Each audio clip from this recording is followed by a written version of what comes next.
all three members are present, and I will entertain a motion to approve last month's minutes. So move. Second. All those in favor? Aye. Any opposed? All right, the minutes are approved. We'll move straight into presentations. I know we've been talking a little bit about a lot of the different work that's going around CPAC, and are looking forward to hearing any of the progress that they have made on some of the resolutions and ordinance ideas that they had. So I'll pass it over to ACM Shealy to introduce. Yes, ma'am. Thank Thank you. you, Dr. Bustles. Appreciate that. So we're delighted to have Bob, our CPAC chair here, and Bob Petrulis. Bob, you've been doing this for 2 years, 3 years, as chair? Sharing for 3 years. Time flies when you're having fun, doesn't it? Yeah. But he does an excellent job. That committee meets very routinely and is doing really good work. So Bob, just an opportunity to give us an update on what's going on. So thank you. Well, thanks, everybody, and I'm just very happy to be here today, and I appreciate your invitation. So what I'd like to cover today is just quickly go over the members of the CPAC, and then talk a little bit about things that we've been doing and some of the things that we'd like to be doing in the future. We are now up to strength, which is the first time in many years. So thank you very much for your help in getting all 11 positions filled.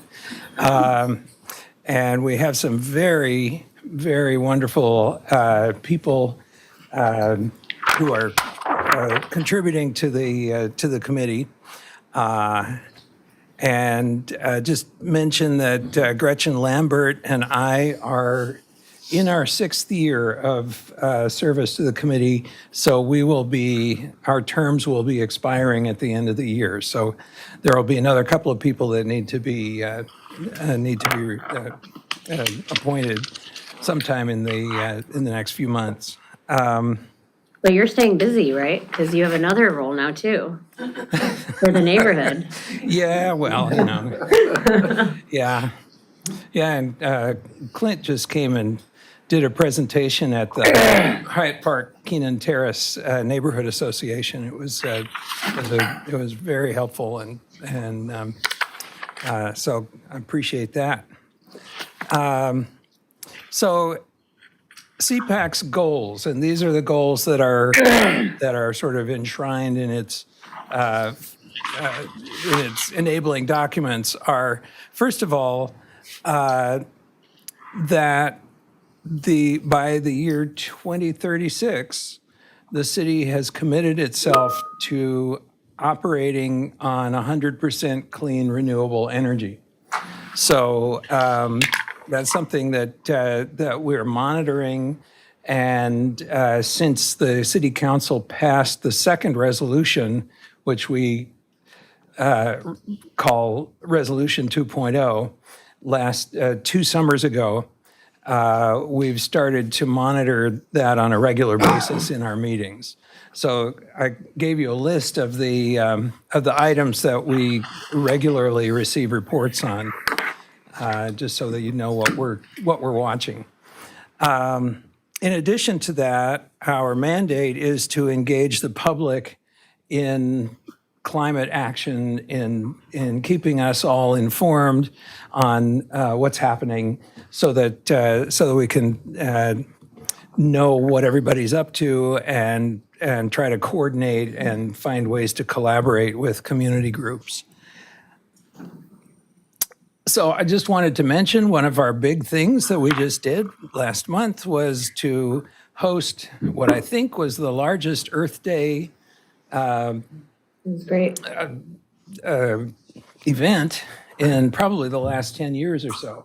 So we were very, very thrilled to have a dozen different organizations involved, lots of people. Somebody was responsible for counting, and they thought we had somewhere between 300 and 500 people coming basically out of the market, out of the Soda City Market into the event, which was held on the plaza in front of the Art Museum.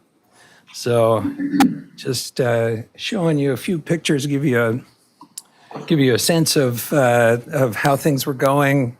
Lots of hands-on activities for kids and others. And we had an artist doing a plein air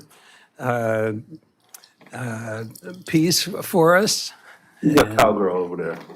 Go back. That's Councilman Herbert. Oh, Not a cowgirl.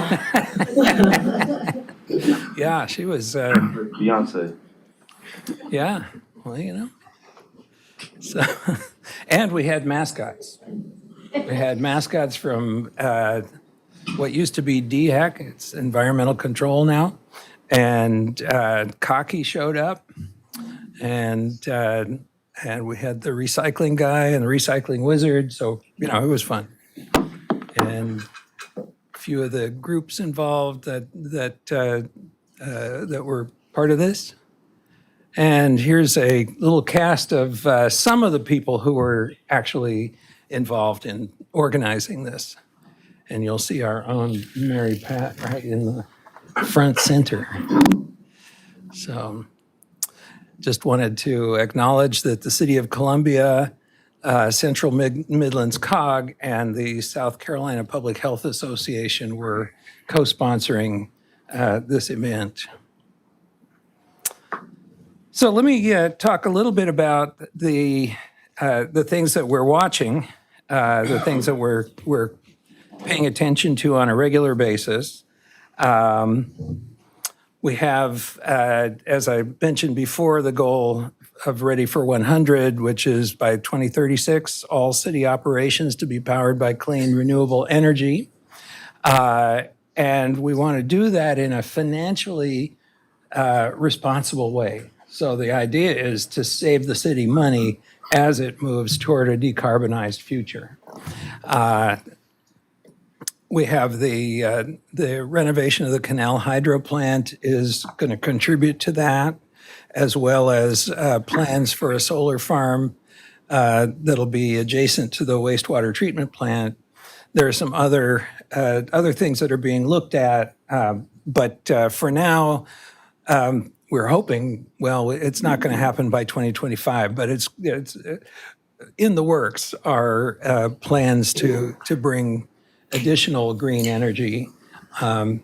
Bob, if I could just add, I think, you know, a few years ago, we thought 2025. I think right now, having under contract for canal renovations with hydro being part of that and the solar farm at Metro, if we can at least have them under contract and being constructed and renovated, it will feel better about. That's 2025 or 2026? 2025 and calendar year, yes, sir. Hoping to get both of those bid out and on the streets.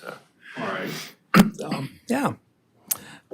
We also want to see 25% of city-owned buildings receiving energy audits. So these would be audits that would be done by a third party, probably. And the idea is, again, to try to find ways to improve energy efficiency, to move away from fossil fuel power, and make our buildings more greener. And so what we'd like to see is 25% of those buildings audited by the end of this year. How do you prioritize how that takes place? Well, we leave that up to Glenn. I'll add, Bob, if you don't, I'm sorry to keep interrupting. Yes, sir, it's a great question. And so Henry and his team and myself and part of my team, we're working together. We have sent out qualifications for firms that do these type of services, the auditing services, but also will actually, under a kind of a public-private arrangement, help us upfit buildings and finance that and do that construction. And so where we see low-hanging fruit. So the audit piece is the first part of that. So if a building needs upfitting, you do that. Okay. Yes, sir. And so part of the scope of work will be to identify those most favorable opportunities and then execute those savings. So we've qualified the firms, developed a short list, and I saw last week, we've got a draft of the request for proposals out. So once we select the qualified and best proposal, that'll be coming to council for those energy audit and energy efficiency and savings services It's contracts. almost like a test, Yeah, yes, sir. And so you start small and then grow. 25%. Yes, sir. But we feel really good about where we'll be in terms of being able to do that audit and take care of the low-hanging fruit here fairly quickly. Okay. Yeah, And Yeah. so for our lead certification, is this gonna help with that? Is this like is that something we have to keep renewing? So we are LEED Gold certified. Yes. That's a point in time. It's 4 years, Rob, thank you. Okay. So yes, ma'am, I do think that will help us as we look at renewing that certification to have those audits done. And of course, the mayor has said many times that he'd like to see the city become platinum certified. So that's the hope. And last on this slide, we are looking at possibility of capturing the methane that's coming out of the wastewater treatment plant. And either, I know part of that methane already is being used to power the boilers at the plant, but there's still more that's just being flared off at this point, and we'd like to be able to see that captured and used for a productive purpose. Also, a public-private partnership arrangement. We actually had a contract we were very close to bringing to council for approval to clean the gas and inject it into Dominion's natural gas pipeline. Dominion has changed their posture in terms of receiving reconditioned biogas. And so now that option is off the table, we're evaluating other things that we can do. Because that option is off the table, would that have been a revenue generator? Yes, sir, that would have been. Yes, sir. So we're looking for something that is at least revenue neutral and hopefully revenue positive that we can do, whether it's generating power. Carolina Gas Transmission, which is the larger gas pipelines, will accept a clean biogas. They're just across the river. So we're looking at repackaging and trying to figure out where to move next on that. That's fairly new information, though Dominion's posture changing, but still very much our intention to stop flaring biogas and do something beneficial and hopefully in a cost-effective manner for us. A few other things on our second goal to engage the public in climate action. The first thing is that the city, actually, I think the original timeline said 2026, so this may be slightly inaccurate. But I think they're working on developing a public-facing dashboard that will show the city's progress toward its goal of 100% clean renewable energy by the year 2036. So at some point in the next year or so, we will have that dashboard up and running so that anybody can come and look on the city's website to see progress toward those goals.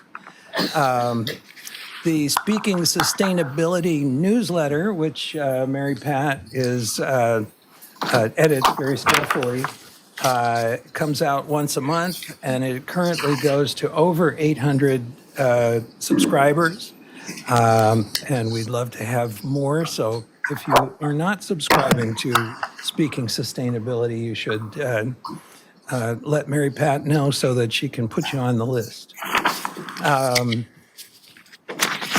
We would like to advocate, we are advocating that the city update its climate plan. We have a climate plan that was developed in the early 2000s. I believe it went online about 2007. So it's comprehensive, but it's a bit out of date, and we would like to see that that improvement made. And let's see. Oh, yes, we host an environmental roundtable meeting 3 times a year in January, April, and October, and in which we invite all the environmentally focused groups and individuals who are interested to participate in a meeting just to share what they're up to, look for opportunities to collaborate and to move forward. So we've had 2 of those so far this year. We had to postpone the April meeting because Easter happened so late in the month that it was conflicted with our original plan. So we did have the environmental roundtable in May, so just a couple of weeks ago. We have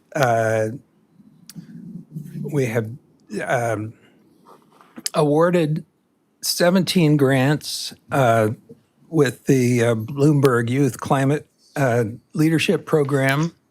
As you probably know, this is money that was awarded to the city from the Bloomberg Philanthropies, and it is specifically for the purpose of inviting young people to take leadership roles in working with climate and the environment. So we have 17 different grants we've got one from Benedict College, a couple from USC. We've got a botany club from Dreer High School. The United Way and other organizations have been awarded grants. And the purpose of this is really to begin to develop youth to take leadership roles. It's very exciting stuff, and we are hoping that sometime, probably early January of next year, we'll be able to have a showcase where you'll be able to see the work that these groups have done. And finally, we have CPAC working groups, and these are sort of ad hoc groups that may be of interest to particular individual members of CPAC, and we can bring people who are not appointed members of CPAC into these groups to help us think through different kinds of problems and issues. Currently, we have a smart growth group. That's a group of folks that are interested in the concept of smart growth and climate-friendly smart growth. And I would just say one of the best examples of smart development is Main Street right here in front of City Hall. That we're encouraging people to get out of their cars, to walk around, to enjoy a human scale development, and that we'd like to see more of that kind of thing happening around the city. So our priorities, again, monitoring Ready for 100, and I gave you the list of things that we're monitoring.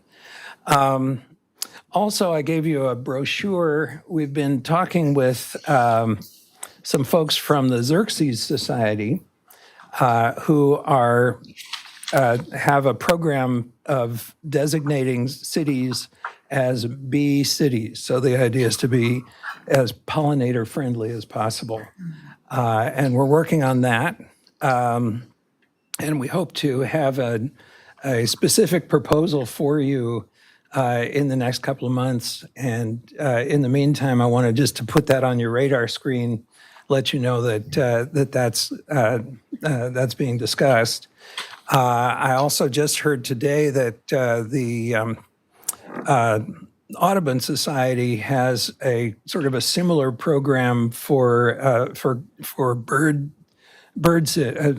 bird-friendly city. So we may be looking at how those two programs might fit together. We will be having our next roundtable, our next environmental roundtable, October 17th. And that is an open meeting, as are all of our meetings. And we'd love to have as many organizations and programs represented there. We usually have somebody from City Planning Department and from other city departments, as well as organizations and individuals who have interests. Everything from the Sierra Club to Ducks Unlimited have been coming to those meetings. I mentioned the Smart Growth Subcommittee as one of the groups that is working on creating a framework that we can bring to this committee for discussion. Just wanted to mention again, the climate plan, we really feel that very strongly that we need an update. Can I just ask a quick question? So the smart growth plan you mentioned on the previous, and you said that they're working on a framework. Can that dovetail into the plan that you'd like to see be updated? Or are they two different things? Yeah, I think they could be. Okay. Yes. I mean, they all connect, right? Yeah. So yeah, I think, I'm just thinking if they're already doing that work of developing some sort of framework that we could maybe use to update that plan. yes, and I would also mention that part of the EPA grant that we got, that the Central Midlands COG got, partly through the work that people in the city did, has some money for doing that kind of planning. So we're hoping that as the COG does its work, that we'll be able to benefit from that as well. And if you're interested in seeing what we have currently, there's the link to it. Our upcoming events, we have our meetings are usually on the first Friday of the month. 9 o'clock, and those are in hybrid format, so you can attend either virtually or in person. The next meeting is June 6th, and then in July, it's going to be slightly different because the first Friday is the 4th of July, so we won't be meeting that day. And then we often have a working session the third Friday of the month. And those are for taking a deeper dive into a particular topic or talking with somebody that we're particularly interested in spending some time talking with. So those are that's what's coming up. Let me ask you a question about Bee City. Sure. Does that mean planting new flowers for pollination, or is it an existing? Tell me a little bit about that. All right. I know about pollination. Yeah. Are we talking about new growth? Well, What are we talking about? we're really talking about being a little more systematic in providing support for pollinators and for kind of the health of the ecosystem. So one thing we might think about is how we can have a certification program for people's, if somebody has a garden and they'd like to have it certified as a bee-friendly garden, we could do that and eventually think about how we can create corridors through the city. So for example, if you've got migrating butterflies, just making sure that they've got a place, a route they can take through the city so that so they don't find themselves stuck someplace. So there are things like that. One of the things that we need to talk about a little bit is how pesticides are used in city plantings and things like that. So we need to be sensitive to the needs of people, and we're not talking about letting the city be overrun by mosquitoes or whatever, but at the same time, to think about how we can create good compromises between the different uses. Okay. Any other questions? Any questions? All right. Well, And then this resolution 2.0 is just for us as a highlights of what you all are working on? That's the framework of the Okay. resolution that y'all have already passed above Okay. us, so. yeah. It's kind of the items that. Oh, we're items tracking. we're tracking to make sure we meet them. Okay. So, and I will say just one thing that that between Clint and Robert Anderson and Mary Pat Baldoff, we have a great team on the city that has really been carrying the torch for this, and it's really been very encouraging. Thank you, Bob. Thank You're you. kind. We appreciate your leadership too. You're leading in a great collaborative way, so thank you. Thank you, Bob. Thank you. I see your term's about to end Yes. in a year. He's the Hyatt Park president now. He's busy. Are you? We'll keep you making. We can pollinate and make that happen again. Cross pollinate. Yeah, cross pollinate. All right, if there's nothing else on CPAC, we can move into committee discussion. This was an item requested by Councilman Bailey, the impact of delivery robots. Councilman Bailey, you want to add anything about this item? Well, I'm very excited to see a full house today to give this presentation. I'm very interested in these robots delivering food and other items throughout cities. I was just in Miami, Florida, and I saw some as well. So I'm interested to see the thought process of making sure that we're ready as a city when these things may come on our roadways. So, Ms. Hampton, I'll let you take the floor. Thank you. Thank you, committee. Yes, good afternoon. So when I was thinking about this, when I started my career, I never would have thought I'd be talking about robot deliveries. It's really remarkable. If you step back and think that we are talking about robots delivering food, it's really remarkable.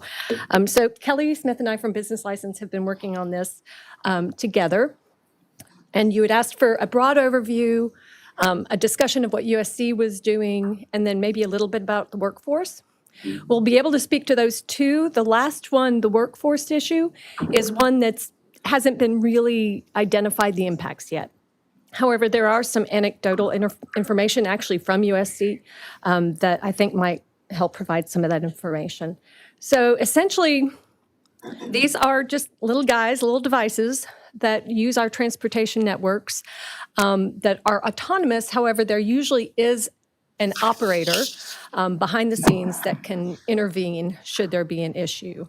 And they ride generally on sidewalks and crosswalks, not in the road. Ms. Hampton, and I Yes, might have a lot of questions while you're Please, go going ahead. through. Who is this operator behind the scenes? Like, where are they at? And for the specific operational information, I'm going to defer to our friends at the Okay. university. But that is actually, and that's one of the workforce issues, is that it might be a part-time student or someone else who works for that company who's able to monitor and keep an eye on all of the devices. But it is someone who does work for that company, whoever it is that's deploying these. And currently in the city, it is only this one company, Starship, in conjunction with Grubhub at the University of South Carolina. So I'm going to turn it, you would also ask for some information about business license, and I'll defer to Kelly to give you that information. Hello, everybody. Good afternoon. Good afternoon. So right now, we do have just the one company called Starship Technologies that's licensed, and they're only operating within the University of South Carolina campus. The only requirement right now is just for the business license. So they do have the business license, but we don't have like decals or anything like that for them at this time.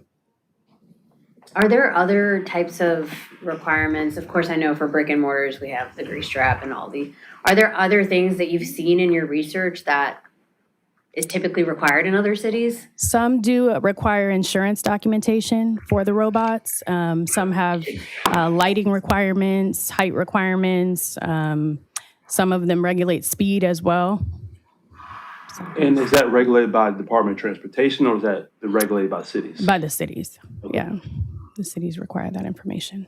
So right now, do we have any insurance information that Starship Technologies has given us regarding insurance information? Who's the carrier of the insurance or anything like that? No, not at this time. And that's not a requirement, your insurance, as a part of getting your business license? No, it's not, no. Let me back up, let me back. And we're about to go to regulatory. Oh, So I'm Clete Myers. I'm sorry, excuse me one moment. Council, have you recognized this gentleman? No, No. So we haven't opened the meeting for public comment at this moment? Thank you. Go ahead, Kelly. Let me ask you, wait, hold on. You talk about pizza deliveries all kinds of food, yes, sir. on the campus? Yes, sir. Geographically, how does that fit in? I mean, gee whiz, how does that work? I want my pizza hot. I believe that the team here will be able to discuss it further, but I know that me and Ms. Hampton, we also saw a demo at USC, and it's quite a unique robot that has like a thermo, what do you call it? Like an insulated robot, so it keeps the food hot inside. And It delivers from a specific place, right? correct, yes, sir. Several places, I would think. All on campus? On campus, campus. primarily, yeah, they're food hubs, stuff like that, yes, sir. And Councilman, we do have, Krista, you had reached out to USC to come provide a little more detail. And so when y'all are finished with your slides, they're gonna give us a little more detail of that one particular operating business license right now. It's operating on the. I understand that you all have seen this system, this Starship Technologies work. Yes, sir. Is it any way possible we can see actually what takes place? I personally like to see it. me too. I would love to see it. I have not seen it. Probably set up a demo. I conceptually got some thoughts about that. But I'd like to see it where it originates, where it's going, and how does it travel? And who operates I wanna see it. Understood. We could probably set up a demo for you guys to see that. All right. Sure. Yep. So there was before we get to some of the specifics, let me give you a little bit of background on some of the regulatory overview. And largely, this is the domain of states. So far, there have been some municipal regulation, but it's where it can operate, such as the sidewalks, the weight and speed of the vehicles, the automation level, whether you have to have a human or not, rights and restrictions of the right-of-way that you have to yield to pedestrians, and then some, as is the case with the legislation recently introduced at the state, is actually preempting local control to some degree. Ms. Hand, the question about that, I believe, and I haven't looked at this statute in some time, but doesn't the state statute state that no local municipality can outright ban the use of autonomous robot delivery vehicles? But we can, of course, regulate some of the things regarding general health, safety, and welfare of the community. Yes, it says time and place. Time and We may place. regulate time and place, but we may not prohibit. Now, that said, the governor vetoed that legislation last week. Oh. However, it hasn't come up for the legislature to consider whether they want to override that legislation. That was a county-specific legislation. Also introduced, however, just it stalled in the Transportation Committee, was statewide legislation. So that will come up again next year for consideration. It was overwhelmingly supported at the county level, although I understand that type of legislation usually is. So, but we don't know what to consider. But it is, we can regulate time and place, but we cannot prohibit. And so as you can see here, it does, these are the types of things that are in that legislation, limits the speed to 10 miles per hour. You have to yield to pedestrians.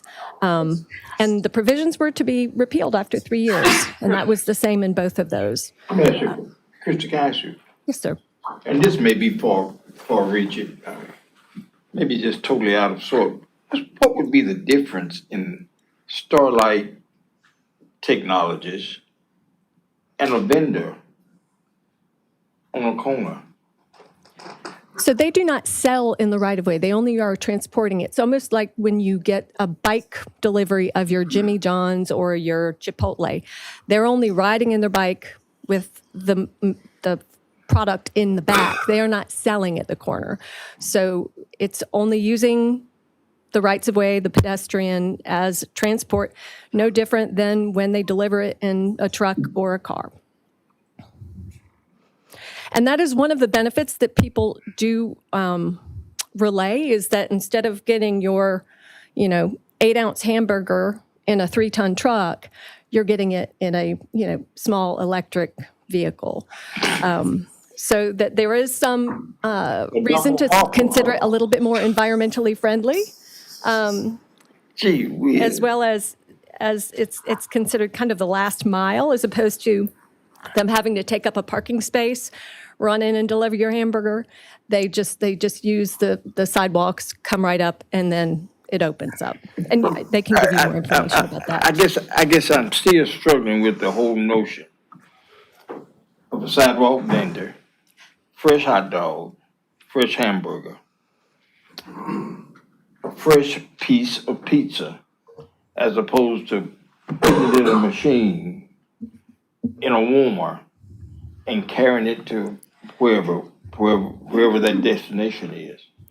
It is just, so if you think about, if you've ever had food delivery from a person and they put it in their car, Right. correct? It's the same process. It's just in a vehicle that actually probably has better thermal properties than that person's car. But do you suppose, once upon a time, several years ago, we had this whole thing about outside vendors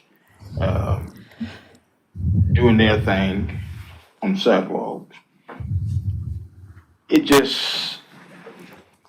I can see this little car going down the sidewalk I'll show you a picture. with some food. You see the picture on the Little right? car there. That's it.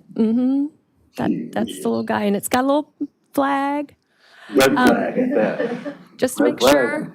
Just like I had on my bike when I was 8. So I do want to just really quick. Oh, Just sorry, before sir. we get here, I just really think that there's gonna be some pushback. And the subject is gonna come back again for outside for street store vendors. I want to make a distinction that this is not the same as street I vendors. understand that. But I also could understand why there may be some slightly pushback on the whole notion. Now, I like the technology. I really do. I want to see it. But I think that outside vendor, the street vendor there's gonna be some pushback, I think. Understood. And I guess what I'm going to do is turn it over to our friends at USC to give more detail, because I think it'll answer a lot of questions. Because what this is doing is taking products that are already being manufactured on the campus and just bringing them to the customer, as understand. opposed to the customer having to go to them. Before you turn it over, I have a couple of questions regarding Certainly, sir. business licenses. So in the, like a taxi, let's say Blue Ribbon taxi cab, when they have their license, does it matter the amount of cabs that they have? Yes, so they have to pay for decals. Okay, so right now, Starship, for example, they're able to have unlimited amount of deliveries, but they're not paying for decal They're not paying for decals per robot, no, per robot, just one. just one license. That's where I'm getting at as far as having an unfair competitive advantage versus the traditional delivery, whether it's a taxi company, mom and pop delivery, they would have to pay per license on the vehicle. So I think that we're probably going to need to look at that structure to see what other cities are doing or what will be a fair structure here for the city to do if these things do expand eventually outside of the university. I think the best time to have that discussion and work on that would be before this the statute comes back up, so that there could be input from stakeholders at the university along with the technology, so that we can reach something that's fair for everybody. Absolutely. And at one point, we did discuss, we were looking at whether each robot needed to have a decal, similar to, amusement machines, taxis, things like that. But we figured that since it's just the one business, that we probably wouldn't move in that direction right now. So it was something to be And are discussed. they considered a vehicle by, I guess, definition? Because right now I pay property taxes on my car. If I get another car, I gotta pay more property tax on the car. Do the robots, is there the company paying property taxes on the vehicles? I do Not not that believe I so. They do not meet the definition of a motor vehicle. And they also don't have to yield right, my understanding was they didn't have to yield right away to human beings on the rails, right? They do or don't?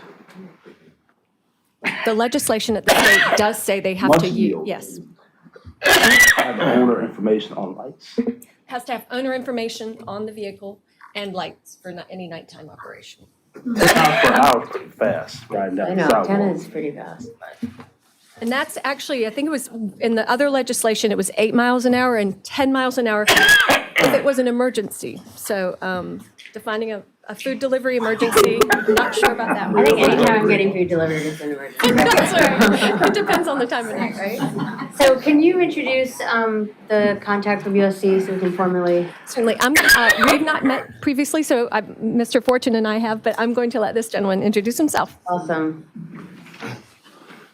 Good afternoon. I'm Clete Myers, oversee the dining services at the University of South Carolina.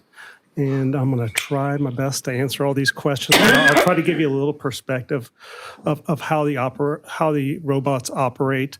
There is what we call a hub on campus, and really the hub is utilized for programming, maintaining, repairing, if there's extensive charging, whatever is needed with the robots. But the robots themselves are wirelessly charged on campus. So they kind of have homes on campus, which they'll go back to automatically. So the way kind of the process works is there's a student can place an order. And, we have been focusing on food, but there are other things that does deliver, such as over-the-counter type medicines, whatever type of stuff, that a student might be sick or whatever that want to send it to their dorm, they can do that. So a student would take out their phone and go into the Grubhub app and place their order. And then we would receive that. And in most of our places, we have a person that's oversees just placing orders. So it does the question came about jobs, but that created jobs as well as the other jobs that are created were people that are maintaining, repairing the robots. So actually, we added jobs when we did it on campus. So at that point, we received the order, we prepared the order, we go and we place we scan and place the order in the robot. And at that point, the robot is already programmed by a destination of where it's supposed to go. And it will go and it'll make the delivery. For the most part, the robots operate and they move pretty much at the same pace as somebody walking down the sidewalk will. If they run into a person anything that's going to do, they will automatically stop and wait until the coast is clear. And it's pretty interesting. They navigate class changes with thousands of students walking, and they're able to still make the deliveries. As mentioned, if there is a problem where they cannot make their delivery or whatever, they run into an operation where they can't, at that point, it will turn over to human navigation, and it'll always defer and wait. So in a nutshell, that's kind of the robots. What's the radius? I know it's on the campus now, but what is the possible radius?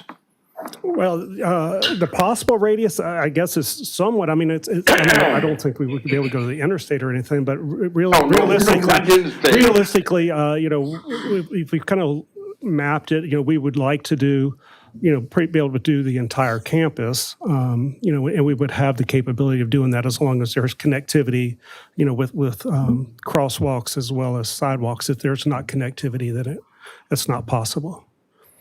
So theoretically, it could be something where you are able to go from the nursing building to the business school without an issue. Pardon me again? You could go from the nursing school, north of the Horseshoe all the way to the business school, crossing. Eventually, we would like that capability, yes. So. And that capability is not the technology, it's making sure that you have the crosswalks and things that are in place. Yes, that's correct. And as far as, I guess, the relationship between the university and the business owner for this, if it does eventually expand outside of The campus. the campus, let's say they're able to go to the State House for give food to legislators, come across on Main Street. Is that the university coming across, or is that Starship? Because it's kind of unclear what the relationship is between the university and the All right, so, vendor or all company. right, so the contract is actually between Aramark and Grubhub, and then Grubhub has a contract with Starship. Right now, there would be no desire to really come, I mean, obviously you can put a pickup point, right, where you could come from a certain building for that, but right now there would be not. Now, something like you saw in Miami, because I saw the same thing in Miami, is, that's obviously outside vendors that are doing, street restaurants. So, And as of right now, is there a multi-year, I guess, contract with Grubhub, Earmark, and whoever else you mentioned? yes. Okay. And so if, let's say, were y'all ready to move across or outside of campus if it would have been passed into law, not vetoed? It would have gone in phases. First of all, I think we would have still started with the center of campus just to make sure the kinks and everything was worked out and in doing a launch and then expanding from that point. So really at the time, I think we were looking at a 3-phase launch. Okay. I'm sorry to have you up here answering all these questions. No, that's a problem. I'm good. Is it GPS technology that controls it, or is there somebody in a the command room who would All right. So, buttons and Maneuvering that thing with Yeah, GPS. joysticks. all right, I'm going to do my best because I'm not the tech guy, but there's essentially about 100 cameras on the robot itself, and it does have GPS technology. I watched them program a robot, and if you were going to tell me how they did it, I don't know. It's kind of very interesting to watch.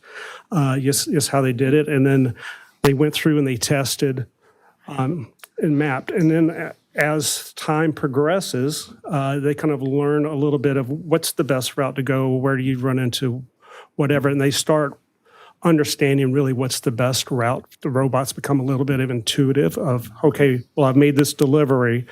I had to I had to change course, and now I realize that this is the best direction for me to take. And those cameras, do they record videos and take photos? They do, but it's not really, because if you look at, they showed me once, what the robot sees and what we see are two different things.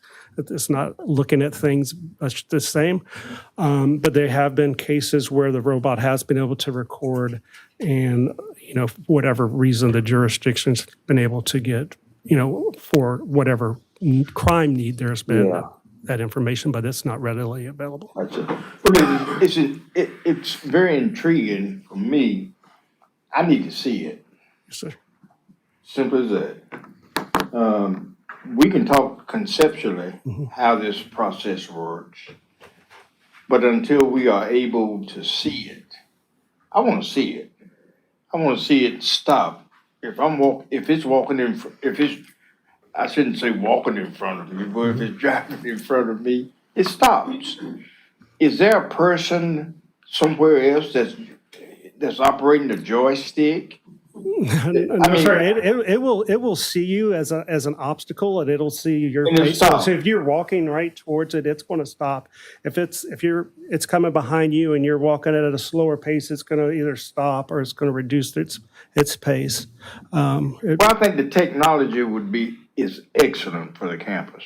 I really think so. I'd be interested in seeing that technology move beyond the campus at some point in time, if that's possible. But to see it operate, I'd love to see that. And I don't know if, I'm sure there are some fellow council persons who would probably, you've seen No, I haven't seen. I need to. I've seen something like it. You hadn't seen it, Dr. Boswell. I have not. Yeah, it would be to our advantage. It exposes me to a real dimension that, when I was on the yard, I walked everywhere. And if I was hungry, I went to get some food. But here we see a new paradigm taking Yes, you place. And I want to see that take I want to see that happening. Yes, sir. I'm certain we could make arrangements to, Can you make that happen? Yes. yeah, because right now they are not operating Make that this summer, happen. but we will definitely make sure it happens. And I have a question, this may be for you, Ms. Hampton. As my understanding, there isn't, I'm pretty sure y'all have done some research to look at other cities, but my understanding is that there is not one city in the United States that really has implemented any regulations specifically around autonomous delivery robots. Is that correct? In my research, that's correct. The only city I found that was contemplating them was Minneapolis. Yeah, that's what I saw too. And so I think since this technology is very new, there are some safety concerns, but I do think this thing could benefit some people. Absolutely. I think that if we could, as a city, start looking at some of these things more carefully, so that by the time these robots are delivering things in District 2, over, I there are guess they some kind of rules. are with USC. Yeah, they are in Yeah. District 2, but once they cross over, let's say, I see these things around the Bull Street District, you got the medical school that's gonna be there, and then you have some neighborhoods behind there. I think that if we get a handle of this now, it would be a seamless rollout versus something where people are complaining about robots in the way. And another off-subject question, how much do these robots weigh? And how much does one robot possibly cost? Is there any estimate on that? So I can't tell you about the cost. And what I was reviewing, I think it's anywhere from 100 to 150 pounds maximum. Okay. Yeah, 100 pounds unloaded, or for the smaller ones that are authorized to operate on sidewalks. And then again, it's not just for food, it's for medicines at a pharmacy, is that right? If I heard you correct? We just use it for things such as over-the-counter products, personal hygiene, and stuff like that students can utilize. Okay, all right. But theoretically, yes, like we could order something through Grubhub grocery delivery. yeah. And it could be used, should it be expanded beyond the campus. So and theoretically, let's say a robot fails to yield right away. Somebody hits the robot, damages it. They have to pay for that robot, clearly to get fixed, right? Insurance will possibly cover it, maybe. If not, they're probably going to pay however much this robot probably costs. But also vice versa, what if the robot damages a car? Then who's going to pay for the person's car? Is it going to be Grubhub? Is it going to be Starship? Is it going to be a combination of the university Grubhub and Starship? Because the insurance certificates aren't on file with the city, right? And then so usually officers would make an accident report and put the insurance information down. As of right now, the Department of Transportation has any regulations on this. So we're like in the uncharted territory, a new dimension, as Fred McDowell kind of referenced. Yes, sir. I don't know the particulars, but Starship does provide a certain level of insurance. I don't remember the exact numbers off the top of my head. Set it up, let us see it. I think that's the best example. Conceptually, we could talk about this all day, but until we are able to see exactly the dynamics of what this machine can do and deliver my hamburger warm and not cold, I'm all for Do it. they take tips? Yeah. So that's why it's more affordable. Yeah, because there's not you don't have to tip your delivery driver. So I do want to say that the state legislation did, if it's passed, require insurance policy of not less than $500,000 per claim. All right. Mr. Myers, I think it'd be, thank you, by the way, I think it'd be helpful, do y'all have a map of the areas that you're delivering to now and where you might expand to? Might be helpful if we could get that, if you could share that with Ms. Hampton. Yes, sir. We can share that with you. Thank you. And I think in the meantime, Ms. Hampton, it might be worth looking at least getting it says it's one company, but requesting that insurance information just so that we have it on file. And then if we need to look at regulation down the road when it is larger, then we can do that. Any other questions? Additionally, Clint, if we could, and I don't want this point to be lost. It's very important that we see what we're conceptually talking about. Yes, sir. Now, if we can make that happen, we can drive to the campus, or you put us in a parking lot somewhere, and show us exactly what this machine does.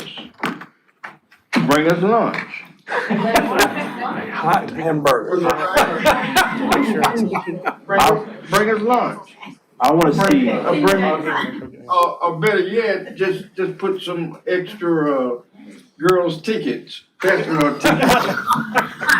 anyways. I'll come get What were you them. gonna say? If you do that, Clint, I want to see a few robots and some people moving around the robots. I want to see this robot actually navigate. That's right. Yeah, that'd be good. I want to see if I'm running at the robot and robot's coming, that's actually going to move and not hit me. I don't trust these robots, speaking frankly. So I want to see something, but I'm willing to be disproven. I'm a futurist too. So I want to be disproven that these things are actually safe for the road. We can definitely set up a demo. We'll work with USC. Would you? Yes, sir. Maybe somebody from Starship could come. Thank you, sir. That'd be great. Thank you so much for your time. Thank you. Thank you. Thank you all. Thank you, sir. Hey, Sam Shirley, anything else that you have for the group? No, ma'am. Assuming want to meet in June, I'll coordinate Yeah, with you we'll about skip it. July, yeah. Okay, we'll get a couple of topics. We've got a few on our tickler list, so we'll get with you. Thank y'all. Committee members, anything else? Thank you to the representatives from university who came out here to give this presentation today Thank you so on much. robots. Thank you. Thank you. All And right, our staff, of course. I'll entertain a motion to adjourn. So moved. Second. All right, we can adjourn? Oh, all those in favor? Aye. Anyone?